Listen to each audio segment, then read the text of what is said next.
Eamon Khan here for Seconds Out with Kalle Sauerland in Dublin, Ireland for the first time. I saw Blink-182 the other day. The famous line is "Say it in." So is this really the first time, Kalle Sauerland?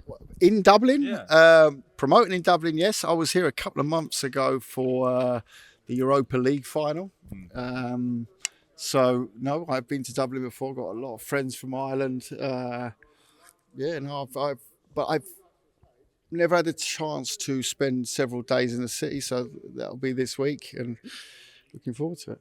Forward to it indeed. It wasn't the fight we were expecting, though, thinking that maybe it would be the 2 versus 1 with the KSI feature, but he is performing a musical rendition, I guess, for the crowd, and I believe they've kept their tickets here as well, too, to see that. But talk me through the card, what we expect in replace of that main event. Look, at the end of the day, again, it's obviously a pay-per-view event. Live on DAZN on Saturday night, sold out arena Saturday night. To go and lose your main event and turn it into an incredible show still, where you stay right, still pay-per-view. What does that take in the world of Misfits? It means KSI performing a concert with his first, I think for the first time in a couple of years. He's got fresh new songs to present on Saturday night. You've got new massive faces in the world of crossover boxing. HS Tiki Toki, who's massive in that space. You got new faces up here: Sami Hamed, the son of Prince Nassim; Gabe Silver, Anderson Silva's son. And you've got a Premier League winner in Danny Simpson fighting Danny Aaron's, the biggest UK football influencer. So in this space, this show is JJ said, it's the greatest show this year in this space. So it's fantastic. It's great to do it on 2 years of Misfits, 17 events later. Like I said before, from Miami to Leeds to Telford to London O2 to London Wembley to Manchester Arena to Nashville to Houston. We've been around the block.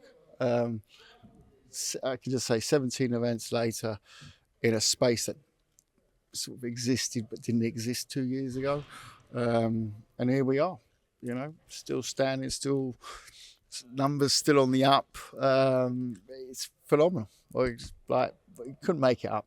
And you're attracting now Premier League title winners, and I've heard that, look, if Danny Simpson does well, even if he doesn't, but gives his best, there might be a few more Premier League footballers that might entertain and get into the ring. Yeah, I think, look, first of all, if you're a Premier League footballer, you've been used to getting yourself fit for 80% of your life. Yeah, they retire mid-30s, late 30s. You have been training to do what you do from a very young age. So you leave, you're looking for new challenges. Yeah, and this is a space that he's not the first that we've spoken to. Won't be the last, and it certainly won't be the last. Footballer you'll see on here. We've had NFL players already on over in the States, and it'll be other sports. We've had rappers, OnlyFans, YouTubers, influencers, Premier League winners, politicians. Watch this space. There's a few I'd like to fight on there, but there's it's like you look at it and it's really, if you can get fit and you're serious about this and you've got a following, hit us up. I just wanted to transition over into the professional boxing scene. I want to get your thoughts on a fight that's been announced with one of your former fighters in the form of Chris Eubank Jr. That fight with Kamil Szeremeta is getting a little bit of fire, considering the other fights in the undercard, the Peterborough versus Bibble fight. What do you think about that fight? Is the right fight for Chris Eubank Jr., who's trying to get a big opportunity further down the line? Yeah, I mean, it doesn't take. It's not the best fight on the card, and at the same time, Junior's looking clearly for a tune up and then to move on to a bigger fight. There's not really much more I can say to that. Maybe there's a plan in the background. We're divorced, so I don't know. I don't know. I mean, if it was me looking at it, I'd say it's a tune up to hopefully go in for something bigger. Which, by the way, I remember the first when we re-signed Junior after the WBSS, we went into a similar sort of fight on Sky at the time. I've got the name of the fella, but boxed someone up in Newcastle, and then we sort of went from there. Actually, we had a couple of tune-ups, and then that was supposed to lead to other fights, and sometimes it does, sometimes it doesn't. So I'm sure they've got a plan. But as I said, I can't really comment more on that. Everyone knows what the fight is on paper, and I'll watch it because I'm a junior fan. So that won't stop. That maybe not taking or pricing yourself out of the Canelo Alvarez fight could have been him instead of Edgar Berlanga. Yeah, I don't know whether that's the case. Not party to it. What I would say is, I think the Berlanga fight ticks a lot of boxes over in the States because of the background of different Latino backgrounds. So I guess that makes a lot of sense over there. A Canelo Eubank fight, I still think is a fight that can be made. And I'm sure they'll weigh it up, what the options are, and see if it gets made. The fight I want to get your thoughts on as well too is Filip Hrgovic, who's kind of gone quiet after the defeat to Daniel Dubois. What do you think about Filip Hrgovic's prospects of getting back to some form of title contention after that defeat to Daniel? I spoke to Filip about a couple of weeks ago. Look, he's having some time off. He's been in this sport a long time. People forget this. I think inactivity due to his IBF position has really screwed his career in the last 3 years, and you can look at that, and whether it's was the Usyk fight further, and it was he's waiting for someone who would actually step up for him to fight the mandatory position, which was ordered I think 4 years ago, and he fought once a year, and that's just not enough for a big heavyweight who's waiting for that big shot. And that part, I think's really done him in. And I think, the IBF unfortunately really didn't do well by him. They ordered him to be mandatory, fight for that final eliminator, and it didn't really back up when people started pulling out. And I remember we did won purse bids, but then they dropped out, and it was like, this is killing his career.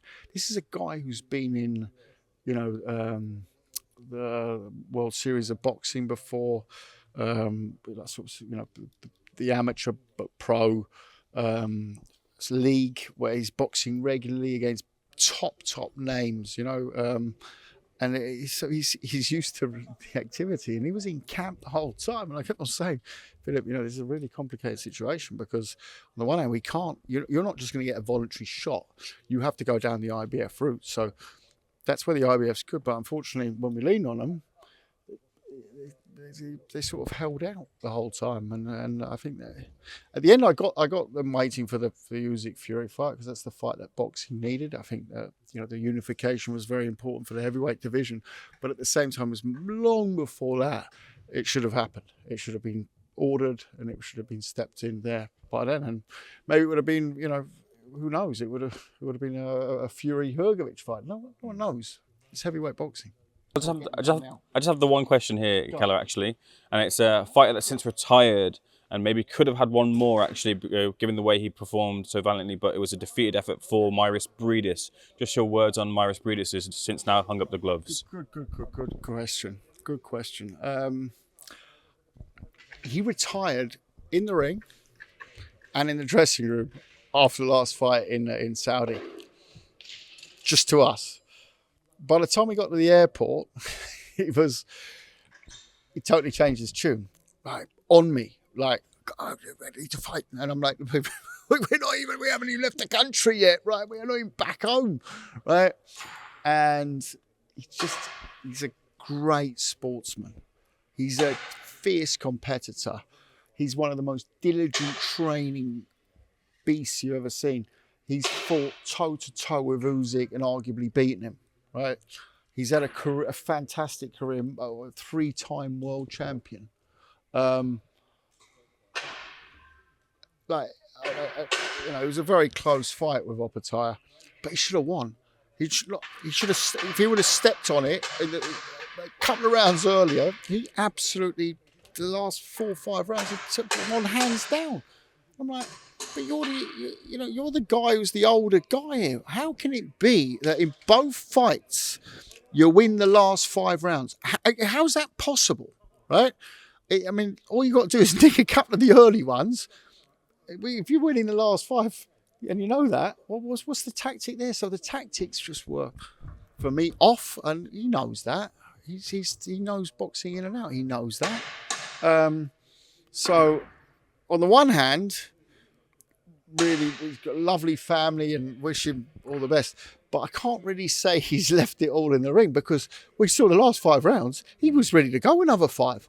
And but the last 5 rounds, he battered him again, like he did in the first fight. So it's like, well, he's not really at the end, is he? So it was, but at the same time, he's had such a great career. Filled stadiums in Latvia, travelled the world winning tough world title fights in America, Germany. What can I say? Just a true warrior and champion, and an absolute privilege to have worked with him. Kalle, pleasure for the extra moment. Thanks for speaking to us. So all the best for this weekend. Thank you, mate. Thank you.